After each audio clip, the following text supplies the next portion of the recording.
สบายดี สุขสันต์วันปีใหม่ That was Lao for hello and Happy New Year. My name is Emily Chanmanivong, and I'm the Vice President of the Asian Pacific Americans Employee Impact Group.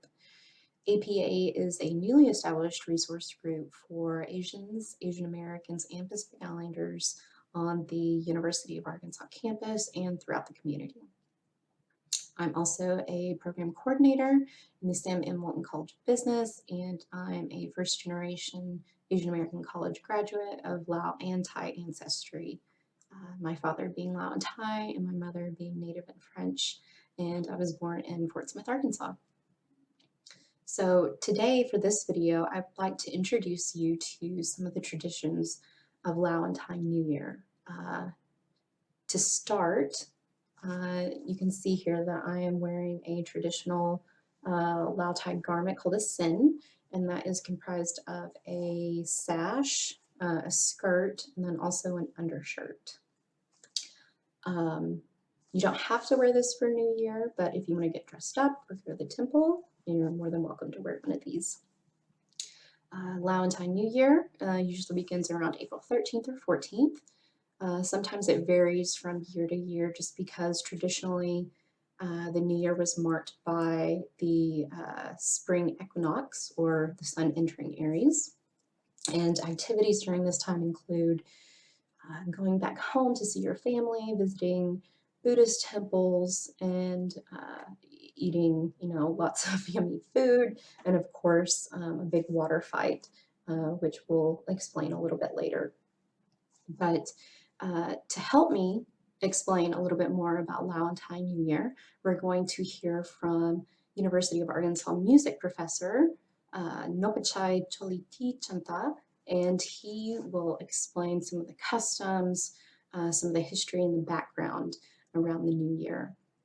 Also, I've prepared a short and sweet and simple presentation for some of the activities that we do during New Year so that you can hopefully learn about something new and celebrate with us in the coming New Year. So thank you so much for watching, and Sabaidi Pee Mai. My name is Nopachai Cholati Chanta. I teach clarinet at Department of Music at U of A. I came here fall of 2001.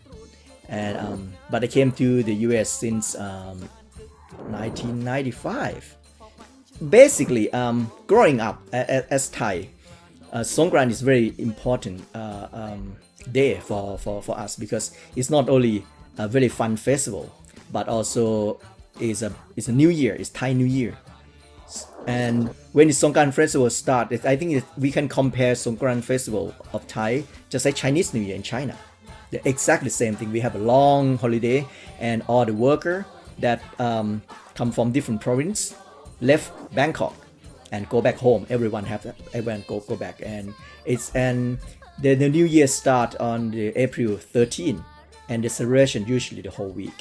And so what people do in the past, we go to the people we respect and to pay respect. Go to pay respect to them, and so what they do, they just going to give you a little water on your head, and you give them water on the hand for it. And we go to the temple because Thailand is most of us are Buddhists, so we go to the temple to do the murri, to the monk and listen to the sermon that the monk might give us that day.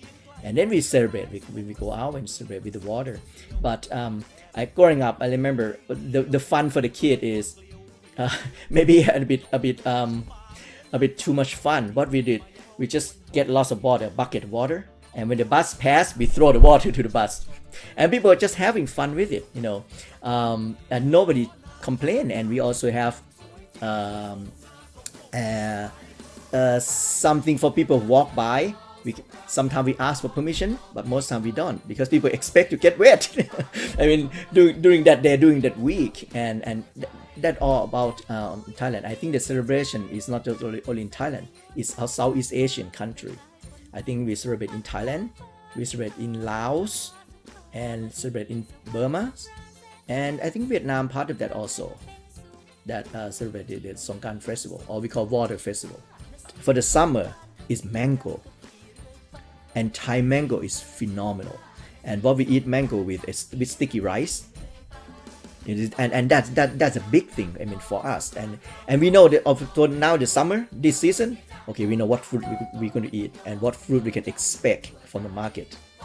And then, so during Songkran is mango. That's what we eat. The old capital of Thailand is Ayutthaya, which is about 200 kilometers north of Bangkok.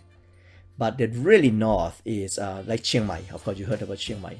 You know that northern part of it's old. Yes, it's older. It's 700 years old. That used to be a capital of. At that time, there's no Thailand yet, of course, you know. So, but it's Sukhothai, which is on the northern part, and then Ayutthaya, right middle, and we moved to Bangkok 200 something years ago.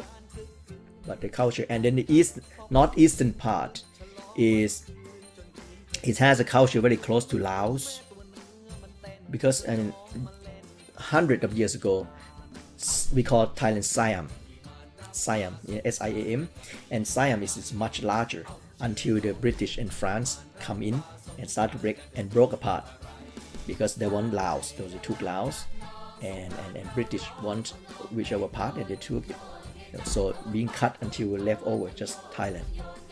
So our culture, so that's why very similar, because we used to be one, but break away by the British and France. During 1800 and mid 1800, that when it started, because I remember studied the history.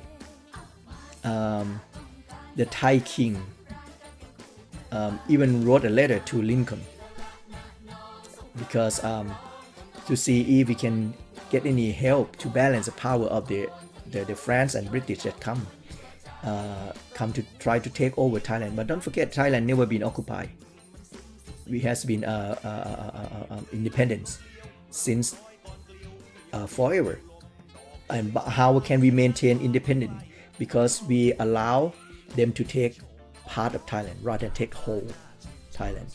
So, for example, France, I think France took part of Vietnam, and also Cambodia, and the British took Laos. So we keep losing land, but keep the center. So we able to preserve it right in the middle, because we let them take what is on the side, you know. But you can see the British colony and French colony in Vietnam, and then by Russian, because communists. See, and even some of my Vietnamese friends growing up, they told me their grandparents spoke French, and then their father speak Russian.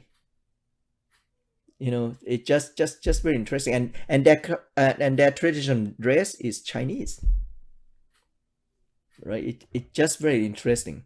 But Thailand, it be able to preserve it, because that what happened, that being break apart, to let them have that part rather. But it's a colonization. It's just never enough, right? Once you get that part, they want more. But we're able to stop right there, and what left over here is Thailand. You know, interesting, Thai and Laos, we always use the word, we are brother and sister. And our language really similar. And for example, I have lots of Laos friends, and when they speak, sometimes they speak Laos language, I able to guess a lot of word, you know. We share lots of word, because we used to be together before broke apart. And also the people who live by the border, the northeastern part, the language is very similar to Laos. Just like I said, the owner of the Tep Thai, she can speak a northeastern dialect as well, you know. So in Thailand, we has been a rival for 200 or 300 years ago. We all been fighting, take over each other, you know, like old history. And what happened? And Burma used to be a very powerful country 200 years ago. It used to be under control by Burmese, and we can see a lot of things that our ruler in Thailand took things from Burma and and keep it here. The same way in Burma, they have something that belong to Thai and keep in their country. You know, it's a part of the history.